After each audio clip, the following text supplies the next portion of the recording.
지난번 우리는 진정한 안식처의 건설과 믿음에 관하여 말했습니다.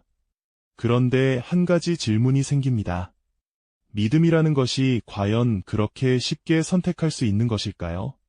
상처받은 마음, 배신당한 경험, 끝없이 반복되는 실패의 굴레 속에서 믿음을 붙잡으라고 말하는 것은 너무나도 관념적으로 들릴 수 있습니다. 마치 깊은 수렁에 빠진 사람에게 그냥 기운내라고 말하는 것처럼 말이죠. 그래서 우리는 믿음의 또 다른 차원을 살펴볼 필요가 있습니다. 믿음은 단순한 낙관적 사고가 아닙니다. 믿음은 때로는 의심의 한가운데서 내리는 결단이기도 합니다. 역사 속에서 가장 극한의 피난처 상황을 경험한 사람들을 보면 그들의 믿음은 처음부터 완전하고 흔들림이 없었던 것이 아니었습니다. 오히려 그 반대였죠. 홀로코스트 생존자, 전쟁포로 깊은 억압 속에서 신앙을 지켜낸 사람들의 증언을 들어보면 그들 마음속에는 엄청난 의심과 분노, 하나님에 대한 질문이 가득했습니다.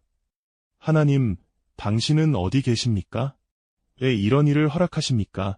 이러한 절규 그 자체가 이미 믿음의 존재를 증명하는 것입니다.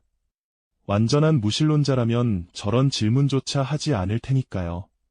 그들이 붙잡은 것은 느낌이나 감정이 아닌 아무리 흔들려도 포기하지 않기로 한 결심이었습니다. 성경의 욥기도 마찬가지입니다. 그는 하나님께 항변하고 의문을 제기하고 고통을 호소합니다. 하지만 그 모든 말의 끝에는 내가 나를 의뢰하던 주께 대하여 이렇게 말하리라. 그가 살아계심을 내가 알리라 라는 고백이 있습니다.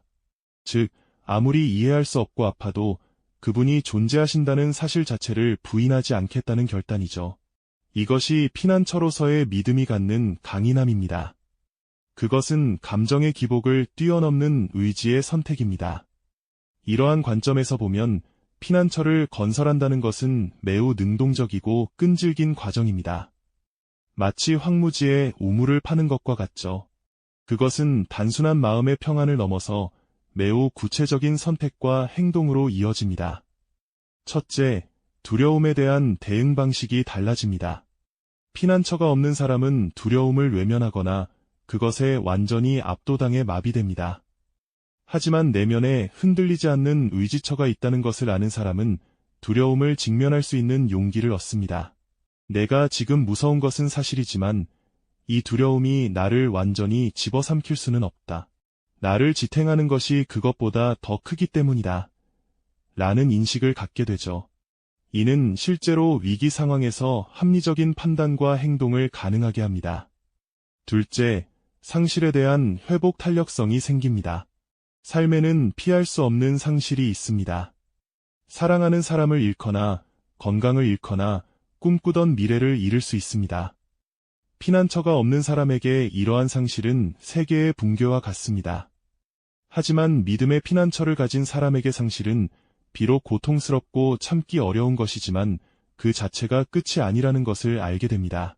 상실의 한가운데서도 삶은 어떤 형태로든 계속되어야 하며 그 계속될 삶 속에서 의미를 다시 찾아나갈 수 있다는 희망을 붙잡게 됩니다.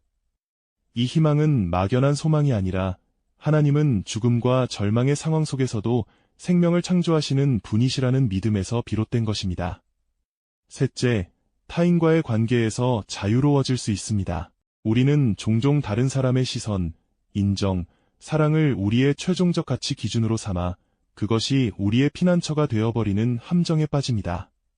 하지만 하나님의 무조건적인 사랑과 인정을 피난처로 삼은 사람은 이제 다른 사람에게서 완전한 인정을 기대하지 않게 됩니다. 머리로는 이해하지만 가슴으로 와닿지 않고 실제 위기 상황에서는 옛 습관처럼 불안과 공포에 빠져들게 되죠. 이 문제를 해결하기 위해서는 믿음을 실천으로 연결시키는 다리가 필요합니다. 그것은 마치 근육을 키우기 위해 반복적인 운동이 필요한 것과 같습니다. 믿음의 근육을 키우기 위한 일상적인 훈련이 있다면 그것은 무엇일까요? 그 훈련은 크게 세 가지 차원에서 이루어질 수 있습니다. 첫째는 기도와 명상과 같은 내적 훈련입니다.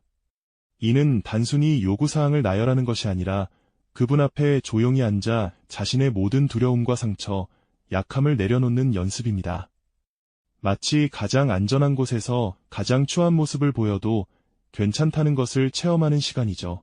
둘째는 감사의 실천입니다.